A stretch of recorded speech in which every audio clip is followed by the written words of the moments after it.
questions people might have. Try to answer them. And if you can just mute yourself when you're not asking questions. That way, to make this smoother. So, a couple more minutes here. For the other people who signed up, registered to show up.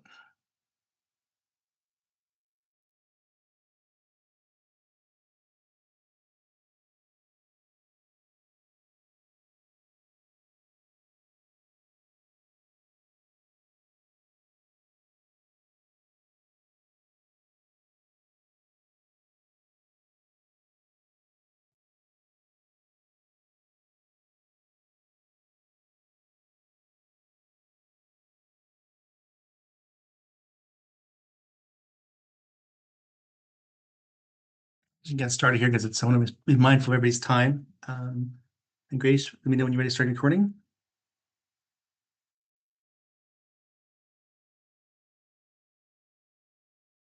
Already going. Great. Good to hear that.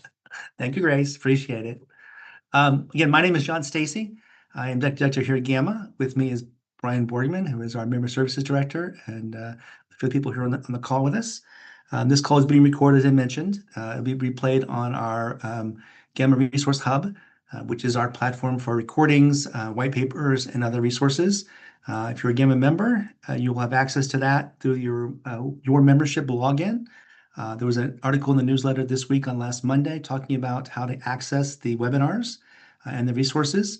If you have any questions about getting access to that, check with your representative from your company, who is the master account. For each company has one, and they can add you as a sub account. If you have any problems with that, you can reach out to Brian, and he can help walk you through that, what that process looks like. But you do have to have a YM account to access the GAMA Resource Hub. And again, that's what we use for our membership website, for our membership renewals, all those billings, all those good stuff too. And the Grace has put a note here that there's some issues with sub accounts accessing content that they're currently working with the Webcast Cloud, which we're fixing the issue for that. So thank you, Grace, for letting me know about that.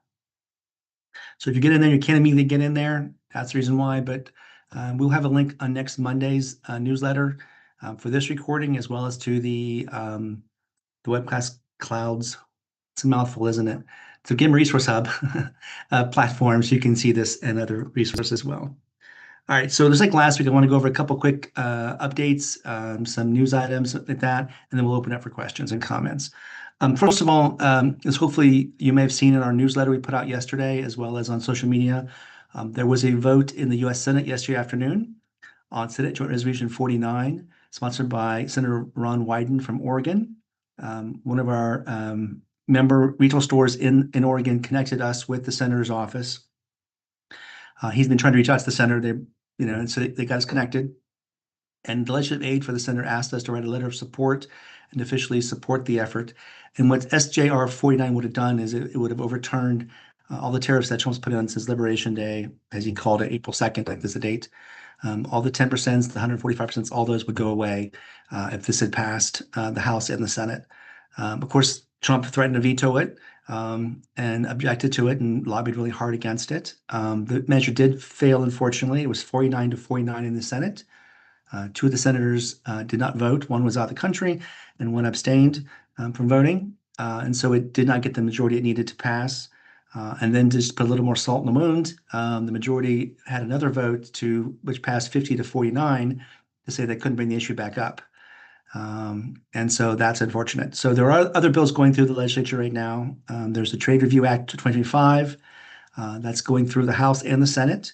And so we're still trying to support those bills, and hopefully Congress retakes their congressional authority over taxes and tariffs, which do not lie with the administration, they lie with the Congress. Congress has deferred that to the president for the moment. But also there's a couple of lawsuits going through. You may have seen that in the news. Jimmy Stegmeyer, Stonemeyer Games, is leading one of them. There's about 4 different lawsuits going through right now. We've reached out to 3 of the attorney firms that are doing those cases to be co-defendants, or excuse me, co-plaintiffs in it. We're working with the one that's working with Stegmeyer on sharing our data from our survey that we did last week. That did close on Monday of this week. We're sending over the information then later this afternoon. And I also offered to send over to Senator Wyden's office as well. If they can use it for future hearings on Capitol Hill on the impact it's having on our industry. There's been some news articles also about how stores have been dealing with the tariffs.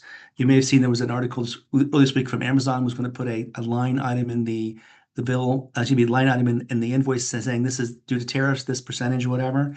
And then of course they backed down from that when the president objected to it. But I'm seeing some of our members have started posting on social media that they've been doing a similar thing, putting stickers on the boxes saying this is a $10 tariff fee it's on it or whatever the cost of tariffs or whatever it is. And so obviously, we're just sharing that. We're not saying that's what you should do. Each business has to decide for themselves how they want to handle the tariffs. We are, as a trade association, we're governed by the federal antitrust laws. We can't, tell you this is the price to be this price. We can't do that. But we can say this is what people are doing and share examples, which I've just done. And so since we're recording, I'm being very clear on that, people. And then lastly, there was an article in the news I saw from yesterday's press conference the president had talking about tariffs, and he made a comment regarding toys specifically. And as you know, we've been partnered with the Toy Association in their effort to try to, I think that they're using it to helping Trump to save Christmas is kind of the campaign they've been doing. And someone asked him about that, and he made a comment that it's going to basically be harder this Christmas if the tariffs stay in place. I think he made the comment says, the quote from the New York Times this morning was, maybe children will have $2 instead of $30. Okay, that's pretty insensitive, but because it's not about the dolls, it's about the jobs, people who make those dolls and make those toys, make those games. And that's what we're trying to convey to people. We talk to the media that this is not just about games. It's not just about whatever product. It's about people who make them. There are currently jobs in this country that are supported by these industries, and all these tariffs doing is putting them at risk. And so we're working on a new media campaign, spitting out a new information flyer on that, talking about that. And so I just wanted to share that GAMA, even though we were not successful yesterday with our advocacy efforts regarding Joint Senate Resolution number 49, we're not going to be quiet on this issue. It's too important to us, to our members. And I want to thank everybody yesterday who took the time to reach out to the U.S. Senator like we asked them to. A number of you posted online that you did so. I saw people sharing it in their own personal social medias, and that's great. I mean, that's what we need to do is work together, keep the heat on them, saying that this is real people being affected by this. These are real jobs being affected, and the real hurt costs going out for everybody in this country. So definitely important to do that. So I just want to open it up now for questions. See if anybody has any thoughts or what they're seeing out there, what they're hearing. Questions about the tariffs we can try to answer.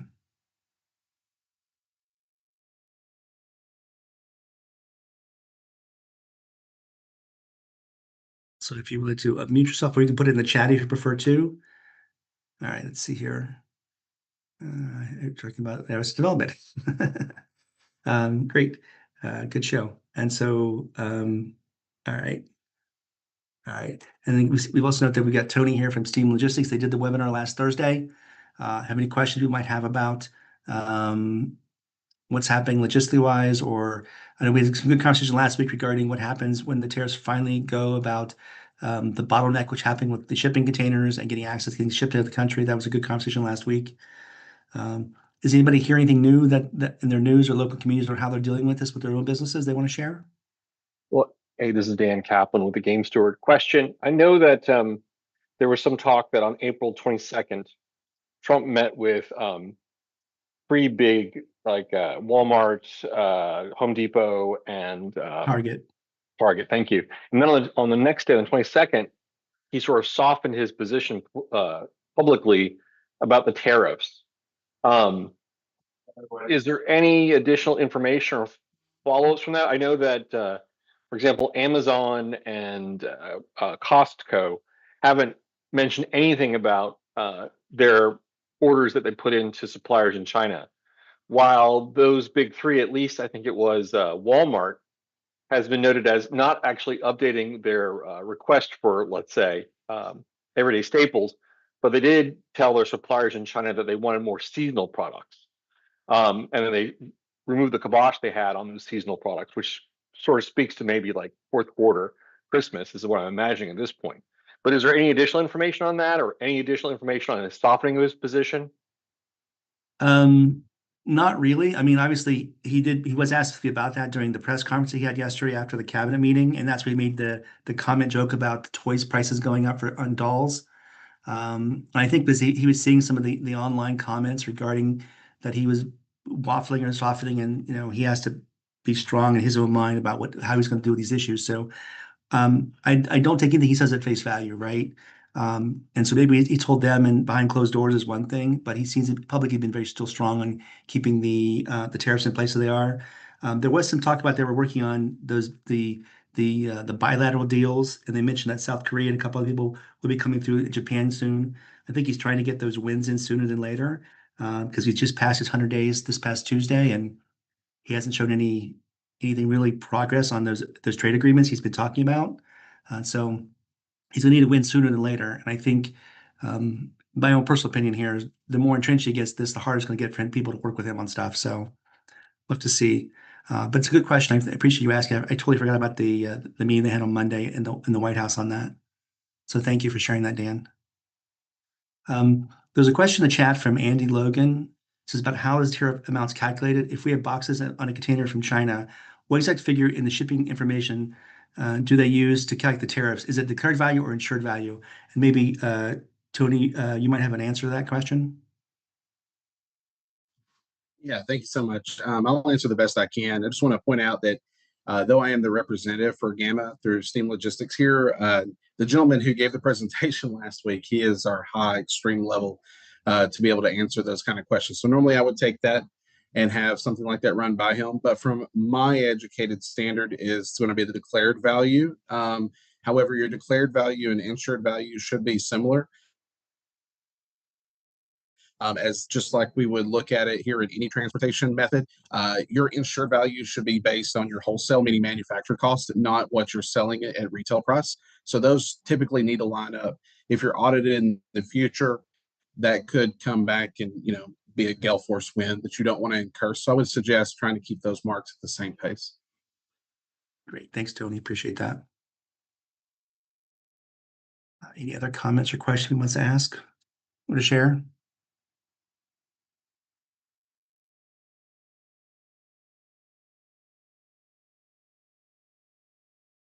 Then Amy added in, it depends on what day it got on the water. If it was before April 9th, yes, good point, Amy, because that's part of the problem is since there was such a fluctuation of the initial rollout of these tariffs, it really depends on what days it started. Um, Excellent.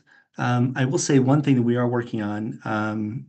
We've been working with our advocacy strategy with our advocacy committee, and we're actually just hired a new communications person who'll be helping us connect members with the local media in their district, in their hometowns. His district. I'm thinking about the legislators I was talking to media in their hometown to get their story out to share with the impact these are having.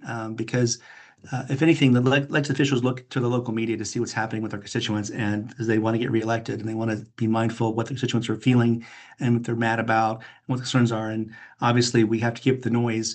And the way to do that is talking to our local media, whether it's a paper or through those towns who still have papers, or through the radio or the TV medium. And so we're working on doing some cross-referencing on key legislators' districts and finding members who are in those districts. And so we may be reaching out to you over the next week or so to ask you if you want to be part of this initiative. There will be a toolkit on how to connect with your local media. We'll help you make those contacts. We'll also have talking points for you and also having some training on how to actually talk to the media. So you feel more comfortable when you do that. We've had some really good organic news stories over the last couple of weeks from members who are reaching out to their local media, but we really need to ramp up the noise on that too.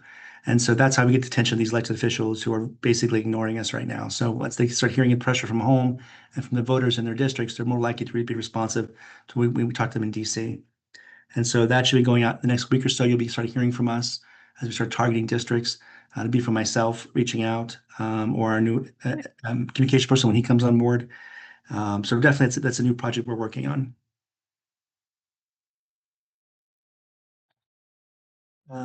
Tony's asking if there are any TikTok or hashtag program initiatives that spread advocacy. We do not have any from Gamma, but if people see things they've seen out there that we can signal boost, I'm happy to do that. If anybody's seen that, either put it in the chat here or you can send an email to me directly. I'm happy to put that in the newsletter that goes out on Monday with our advocacy update. I encourage people to use those because I think that's a really good suggestion as well. You can email me directly at john.stacy, that's Stacy, @gamma.org. That's my direct email. And I'm happy to share that with all the rest of the members as well.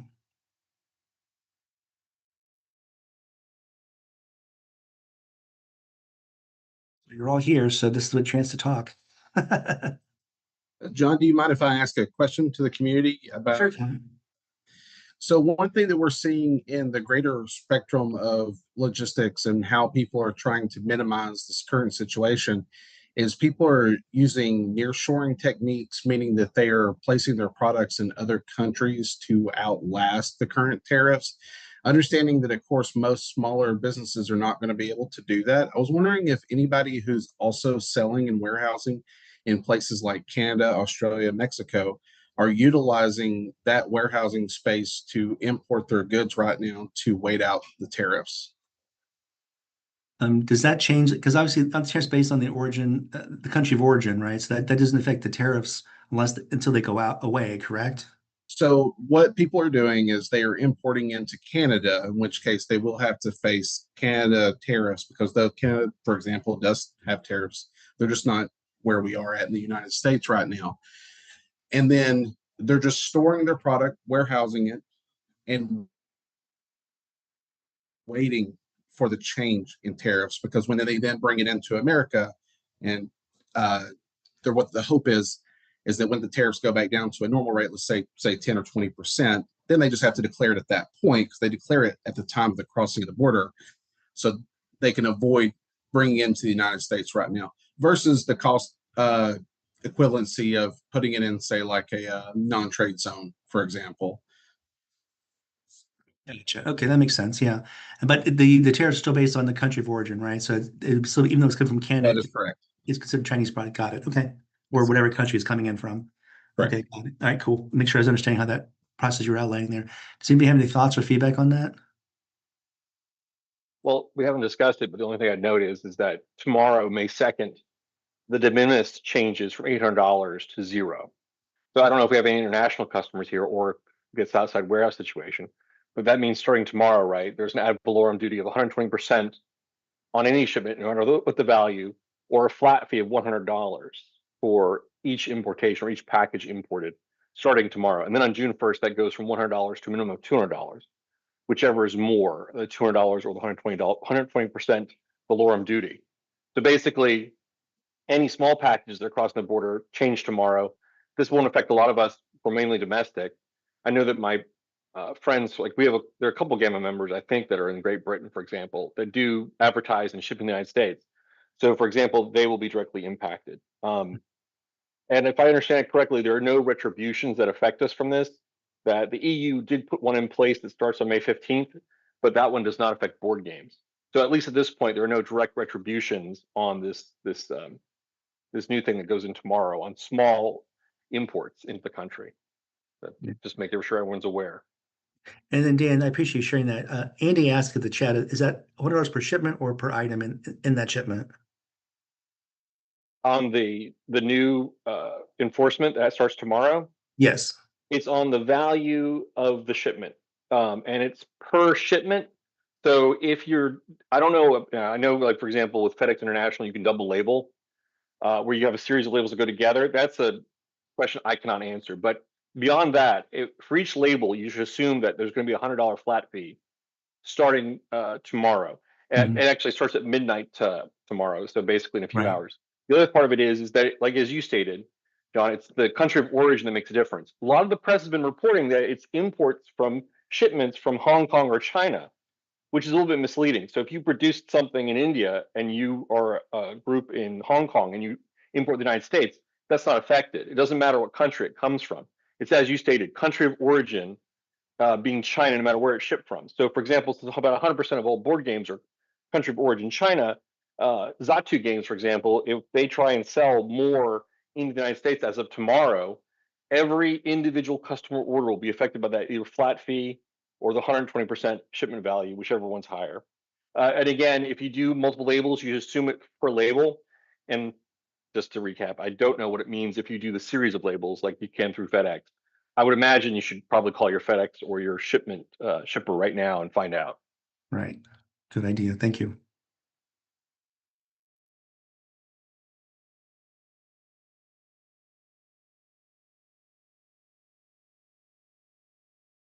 Then I'm actually just my own personal. I'm curious, Dan. You mentioned about doing multiple labels on the package. I'm curious, what's the purpose of that? Because I'm not familiar with that.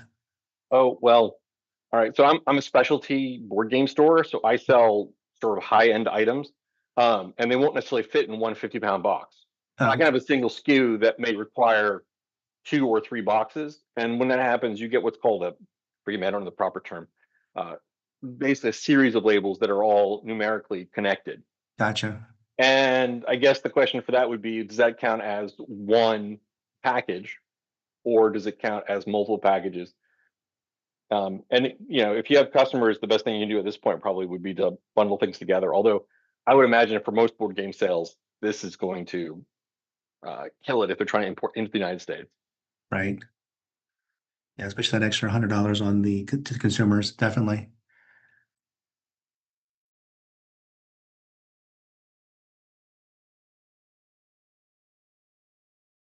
And there's a question raised earlier about people um, who are currently, they've got a couple of publishers on here, obviously. And have you seen the um, the tariff bills already? I mean, obviously, you imagine what they were, depending on when they were coming out. So, because we were actually looking to see some of them to make sure that they were actually being uniformed across the board at the 145, or was it based on um, the the whims of the current the border person who's bringing it in? And so we're just curious how uniformly they're imposing the 145 across the board. I was able to answer that question. I was curious if anybody here has had experience with that.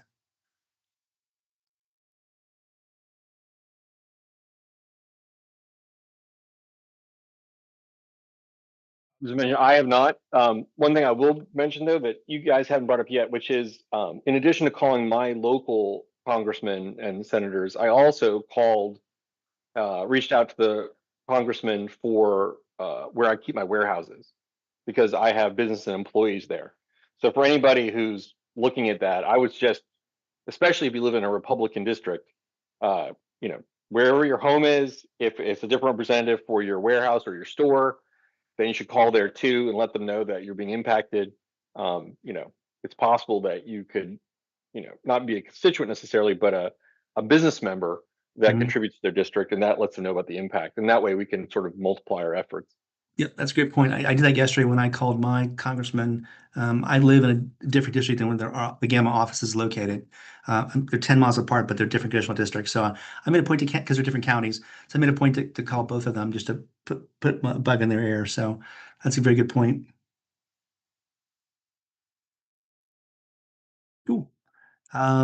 Okay. I just want to make sure if anybody has any other questions, I'll give a chance to ask that. So, um, again, there's not a whole lot new to share other than the talk about the Senate resolution from yesterday and a couple of the news reports from this week. So it's not been a very active week in that respect, other than those things, which or I guess we're busy. Feels like it at least. So I don't want to hold people if you don't have any more questions, but I want to make sure we got a chance if they had any more that we tried to address them. Don, if I can add in real quick, I just want to let everybody here know that I am working with Amanda, our director of customs, on our end to put together a more pinpointed bullet point PDF, something a little bit more accessible that particularly aims towards the industry, board games, card games, miniature games, and focus on the breakdown of product goods because I know that there was a tangent about steel and aluminum last time. So we're focusing on that so that way any of custom brokers that anybody in GAMA is currently using can go to their breakdown from their product list, from their manufacturers, and then try to squeeze out every penny they can. Great. I appreciate that, Tony. It'll be very helpful.